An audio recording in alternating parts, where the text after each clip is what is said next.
बातमी फलटण डॉक्टर आत्महत्या प्रकरणी आता सुषमा अंधारे आक्रमक झाल्या आहे। फलटण पोलीस स्टेशन बाहेर सुषमा अंधारेंनी ठिय्या आंदोलन केलं। सुषमा अंधारे यांनी पोलीस ठाण्याबाहेरच आंदोलन केलंय। सुषमा अंधारेंसोबत पोलिसांची चर्चाही झाली। तपासावर बोलणं योग्य नाही, चाकणकर गोरेंना सांगा, सुषमा अंधारे यांच्याकडून पोलिसांना निवेदन देण्यात आलं। दोषींवर कठोर कारवाई करा अशी मागणीही त्यांनी केली आहे। फलटण पोलीस उपाधीक्षक खांबे अंधारेंची चर्चा झाली आहे।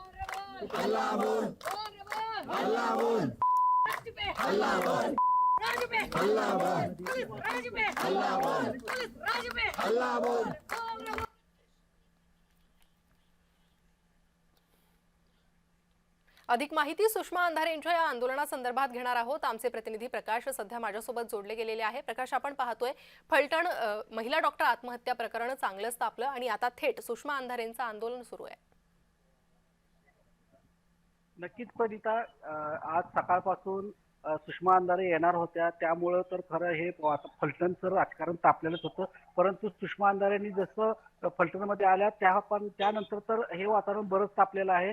आणि ज्यावेळेस सुषमा अंधारे या ठिकाणी पोहोचल्या त्यानंतर पोलिसांनी जो त्यांना अडवण्यासाठी जे या पोलीस स्टेशनमध्ये पोलिसांची कुवत केलेली होती आणि त्यांना या ठिकाणी थांबवण्यात आलं आणि बाहेरच त्यांना जे त्यांचं निवेदन होतं ते देऊन जा असं सांगितलं। परंतु सुषमा अंधारे यांचं म्हणणं होतं की एकतर मी आत येते किंवा जर समजा तुम्हाला माझं निवेदन पाहिजे असेल तर जे या ठिकाणी DYSP होते त्या DYSPने माझ्यापाशी येऊन हे निवेदन घेऊन जावं। परंतु 2 तासाच्या प्रतीक्षेनंतर DYSP जे आहेत फलटणचे ते या ठिकाणी पोहोचले आणि या ठिकाणी पोहोचल्यानंतर 20 मिनिटाच्या चर्चेनंतर नंतर जो आहे तो त्यांच्याशी बोलणं झालं। परंतु जी सकारात्मक चर्चा झाली पाहिजे होती ती काही सकारात्मक चर्चा झाली नाही, कारण की सुषमा अंधारे यांची मागणी होती की मंत्री जयकुमार गोरे आणि रुपाली चाकणकर यांना सुद्धा त्या दोषारोप पत्रामध्ये घ्यावं आणि त्यांच्यावर सुद्धा गुन्हा दाखल करावा। त्याचबरोबर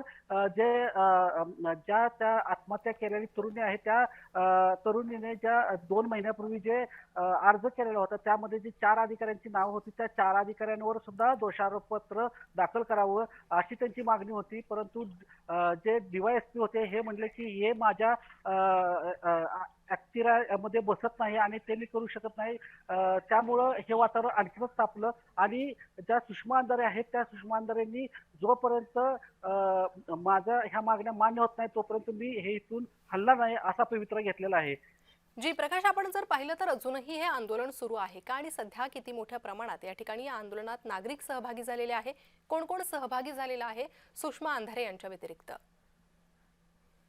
सुषमा अंधारे यांच्या व्यतिरिक्त जे उबाटा गटाचे शिवसेना कार्यकर्ते होते हे मोठ्या प्रमाणात सहभागी झाले होते।